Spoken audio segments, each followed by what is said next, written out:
I'm Matthieu from the Intel RealSense team, and we're here at the Robotics Summit and Expo, and I've got a new friend here, Kaedin. How are you, Kaedin? I'm good. I'm good. It's been a fun day. It sounds like it's been a fun 8 weeks. It has been a fun 8 weeks. We've spent a lot of that 8 weeks building. Well, first of all, tell us about yourself. Who's Kaedin? Fair enough. I am a university student right now. I'm graduating with my bachelor's in hopefully about 2 weeks. We're starting my master's in robotics and autonomous systems. I am a transplant. Dude, it sounds like a fun, especially when you start making money on this. It's a dream job, right? I'm waiting for that. So, what program are you in right here that you built this robot? We're going to talk a lot about the robot. What program are you in? Yeah, so I built this robot for this competition. This competition is for MassRobotics. It's the fun function competition. The whole challenge was very open-ended. Was build a robot and they gave us absolutely zero prompting aside from that, and I kind of took it and ran. I'd say a philosophy that I've learned around my, if you compare this to about 7 years ago robots, is that the now market for a robot is expensive. And, just like iRobot, where everybody's got a phone, it's the same idea. Everybody needs so, whether it's tomatoes or other fruit, whatever produce it is, we need alleviation from animal shortages and stabilities and food deserts throughout the nation. And this is hopefully our solution to that. So let's talk about your robot. I am so impressed with, well, for one, you did this in 8 weeks. It has been exactly 58 days since I went into the machine shop. No sleep. 8 weeks since the proposal. And it's a tomato picker?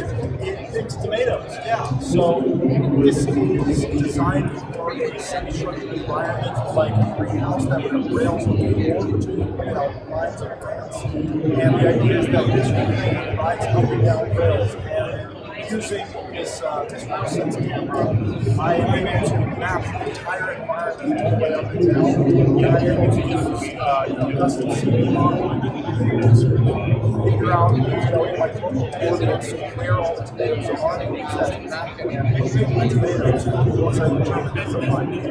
That's amazing.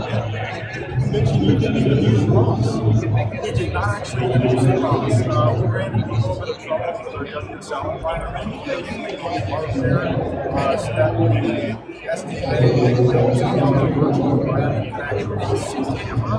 And so we decided instead to create a HTTP server that just uses the hardware frames. It's the depth frame because they have drivers in those environment. So we're doing that at 30 FPS and then sending all of those frames to Python. These are all the scripts running in parallel on Python. We put it out so that we can dealt with a streamline data pipeline, but it ended up being trouble. So I'm guessing you use RealSense 2. I don't think so. I think you just read straight up hardware. Dude, that is hard. It was fun. It was a fun challenge. So, which RealSense camera are you using? I believe this is the D56. Yep. It's this one. It's 6 rated. Yep, that's it. So you get some dust in the range. Exactly. Yeah, because you've got dew and mist and yeah, exactly. We've got water coming off the plants. We've got dust from the soil. We've got all of this different, dirt that we can possibly be getting on our camera and contaminating. So we don't have our camera. We don't have our eyes, so we can't do anything. And so this has been fantastic. The covers on it and everything, and it's been fantastic it's been phenomenal because I've heard a lot of trouble with LiDAR cameras, and I've personally had trouble with LiDAR cameras, but this has been, beyond easy to just plug and play. Because it's vision, it's perception. You're looking to see not only where the tomatoes are, but are they ripe? And then you've got the arm that's doing some actuators. Exactly. So what it does is we take the RGB frame and the RGB color frame every 30 FPS about. So we take that color segmentation, we look for any red objects in the frame. If we find the red object, we do a bounding box around it, plus 20 pixels about. We feed that into our public computer vision model, right? That computer vision model will return whether it is right and whether it's damaged. And if it's right and it's undamaged, we can have confidence intervals of say confidences above 60 or 70%, which we found is good enough for this system. And what we do is we get the body coordinate system using camera intrinsics. It's a very interesting function that I actually could use my RealSense too, because I know we were using this function, and I think it's a built-in function as the intrinsics. So we're getting the intrinsic function to measure where the depth is at a given functional coordinate in that frame. And once we get that depth, then we can translate that from the body frame of the camera, which is what it returns the coordinates as. We can turn that into the world frame coordinates by telling where up and down we are on the prismatic rail.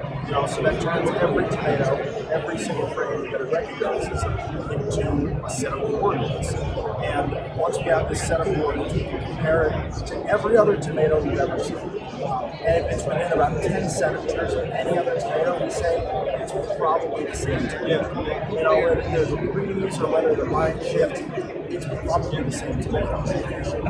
So if it is a new tomato and it's not within that distance and it is right and it's undamaged, what we do is we add it to a JSON file. It's a JSON object, it's an instantiation of our tomato class, and that has all of our data. It has where in the frame we found the tomato, it has whether obviously whether it's right or damaged, and it has confidence intervals for both of them. It has the 3D coordinates of body frame, it has the 3D coordinates of world frame, and it has the radius of the tomato, because from one cloud into a spherical fit, right? My brain keeps saying you did all this in 8 weeks, like superhuman roboticist. And this is the short of it. And so what we do is we take every unique object, every unique tomato that we have, and feed that into our motion planning screen. The motion planning does it takes the global coordinates, and it takes it from a home coordinate, and I have an interpolation of 3 different waypoints along the way that are relative to the global coordinate of the tomato. So one of them is 20 centimeters back on the dramatic joint. It goes up, it's there, and the next one is directly parallel, across the tomato. And it takes this motion planning script and creates a spline curve. So what it'll do is, if you were to watch it go down the rail, it takes the arm that goes all the way down and it goes up underneath the tomato, and if underneath the tomato, it grabs the tomato, it's off by a gripper, it twists the tomato around the axis of the line. Perfect, because it's actually harder to eject tomato than it is to twist it. So what we do is we twist it off the line, we grab it, and we go and take it and put it in the coordinate perception. So that can be a bin, or that can be someone's hand, it can be whatever. But as long as it has more tomato objects, it'll cycle through this file and it will autonomously go every tomato. I can imagine doing this for any type of fruit. Grapefruits, oranges, apples. That's the beauty of it, is the only thing we have to change is our data set. And because the data sets are so publicly available, because there's a huge market, and typically hobbyists who kind of down into our industrial applications. There's a ton of publicly available data sets for as many fruits as you can possibly have. Wow. So when's the judging? When do you find out? I think if it's my vote, I say you win. But when's the judging? I appreciate that. We should hopefully hear back tomorrow, sometime around lunch. Okay. But I guess we're just I have a feeling you're going to keep this going no matter what happens. Because I think you've got a lucrative business opportunity. You have a business. It's not just a robot. I think you have all these. I think there's a lot of opportunity for growth. Yes, sir. He's the one. I just. I've got my team. It's me, two of my friends. They are phenomenally talented software engineers and coders, and so the three of us are opening a venture out. In a startup. I like this startup to this robot. This is our flagship product that albeit we are going to do a couple more iterations, which we would be trying to fundraise or whatnot, but hopefully a couple years down the line, you'll see some I'll get to say I knew him when. Well, thank you very much, Kaedin, and best of luck on the competition and the new business. I'm really impressed with what you've accomplished in such short time. Thank you very much. I really appreciate it. Thank you.